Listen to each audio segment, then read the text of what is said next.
What's up, guys? Michael from Karate Breakdown, trying to bring back practical karate. Today I got some stuff to talk about. Real quick, check out my journal if you guys haven't seen it. It's a karate journal, training log type thing. It's on Amazon. I'm doing a call for magazine authors. This is unpaid. It's really just a passion project. I sent screenshots to my friend about my Instagram stuff. It's like, you've reached 1 million people, your total earnings is $0. So whoever can crack the code on that, let me know. Maybe I can make some more money, I don't know, and I don't know how. The biggest image in my head is like something that people look forward to, either quarterly, monthly, twice a year, something that's contributed to by the group, the collective.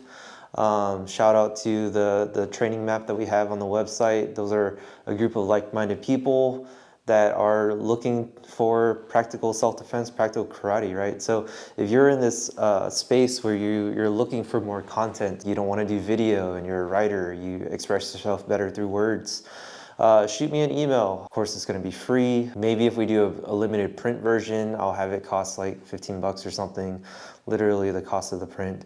The goal here really is just try to change the karate world for the better and try to bring back practical karate. So today I want to talk about the circular nature of training. I feel like I maybe said something about this before. This came to me at like 6 a.m. this morning and I just started writing down notes. That's kind of how my mind works. So if you guys look at my iPhone notes, these are just ideas and things, right? It just keeps going. But that's kind of how my mind works. And the idea is like, well, one thing about that, I wrote, mastery is just allowing someone the time to think through a topic. And I've kind of noticed that a lot over the last 5-10 years, right? I'm in the jiu-jitsu space a lot. So when people ask me a question and immediately I'm like, oh, it's just this, blah, blah, blah. It's because, I've been in it longer than they have. I'm not necessarily better than them, but I've had those questions myself. So I thought through them, I've troubleshooted them. And now I get to give an answer that didn't take them the amount of time it took me, right? So this can be philosophy, this can be religion, this could be economics, it could be whatever. So that's why college professors, their job primarily is to just research and sit and think and dream and understand and dive deeper into their topic.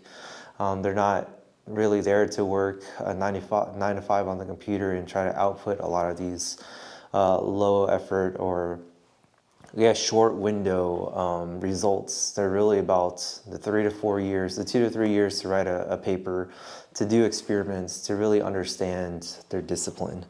Today we're talking about the circular nature of training. I decided to put a gi on just because it feels a little more formal. I could probably grab one of these plates and kind of show you guys what my workouts are when I do plate workouts. So when I do plate workouts, I do a lot of the similar things, and I do these generally till failure.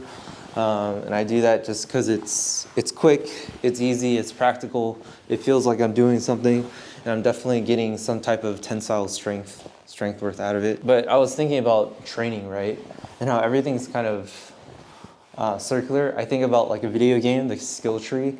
I've talked about that before, where it's like you have your punches, your kicks, your katas, your flexibility, your strength work, your sparring, your groundwork, your clinch fighting, your distance work. And you're essentially just trying to build up each of those skill sets. One thing that happens though, like when you find a deficit in one thing, or maybe you get bored in building something else, that the mindset of staying curious or mindset of chasing your deficits is what makes this hobby an endless hobby, right? And it's like I can focus on kicks for a month and my punches are gonna go down just because we don't have endless time to work on everything that we want. And that's kind of a good thing and a bad thing, because when I notice my punches are gonna go down, I'm gonna start focusing on those for the next month, right? And then because I focus on punches, I realize my katas are going down, so I'm gonna focus on that on the next month. And you rinse and repeat essentially for the rest of your life, right? Or the remainder of the time you spend in this hobby. And for me, that's most likely the rest of my life, right? Since it's a lifestyle. But thinking it through that, it breaks it down. It makes it a lot easier for you to pick what to train, right? And for me, I know it can be a negative thing, but you know, you always never feel good enough in one little aspect of your training. Therefore, you get to keep training over and over again and keep training and pursuing more things. So I know for a fact when I work on a lot of strength training or I spend my free time strength training, my flexibility kind of goes down, right? So it's really just, are you able to spend the time to do everything, or are you going to decide to choose one thing for a little bit and then go on to the next one? And what's circular about it is once you feel like you're good with kicks and you move on to punches and katas and sparring and everything, your kicks are going to go down a little bit, so you're going to go back to kicks. And it's just an endless cycle of the skill tree that you're building. And that becomes your expression at karate over time, right? And then you factor in your body changing as you age, injuries that you might accumulate over time. How do you adjust to that? How do you adapt to that? How do you accommodate and readjust your training to different challenges that you meet in life, right? And that becomes your karate journey. I remember Bruce Lee, there was people who interviewed about him, I guess they're students, and they're saying, you know, when you met Bruce Lee at this point in his life, he really focused on this one thing. And then other students who met Bruce Lee 5 years later said, oh no, he was actually like super into this other thing. And I feel like that's a common theme in my life as well. Like if you've met me training karate in college, it'll be very different than how I approach karate after college and how I approach karate now.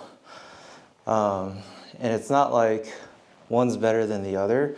I think it's just the evolution of the individual and what they focus on at that point in time, right? So I probably had the most fun during my college clubs, the karate club. And I would say that was the most specific and limiting skill set I had. We didn't grapple much. We didn't do a lot of throws. We did some joint manipulation stuff, but a lot of it was like kick punch karate and kata. But I had the most fun and the most memories from that time. And then once I met my sensei and we added more real self-defense and street combatives, that was probably the time where I gained the most practical application. And then once I started training jiu-jitsu, that was the time where I felt like the most complete. So you could say now I could feel the most complete at this point in time. And then, you know, who knows what the next 5 years look like, or the 5 years after that. Or maybe I get some crazy injury that makes me think like, oh, firearms now is a thing, right? Maybe I break my arm and I think, oh, I should maintain distance and just focus on long range stuff and become a kicker. Who knows? But that's kind of the thing. The only constant is change. And the only way to stay motivated is to always be pursuing your deficits. So that's what I wrote to myself this morning. Wanted to talk through that today and also give some announcements on updates on things like the magazine. The map is still going strong. The training journal is still there. What else am I working on? I think those are my big ones. Yeah, hopefully that gives you some motivation to train for the week, and I'll catch you on the next one. Train hard, fight easy.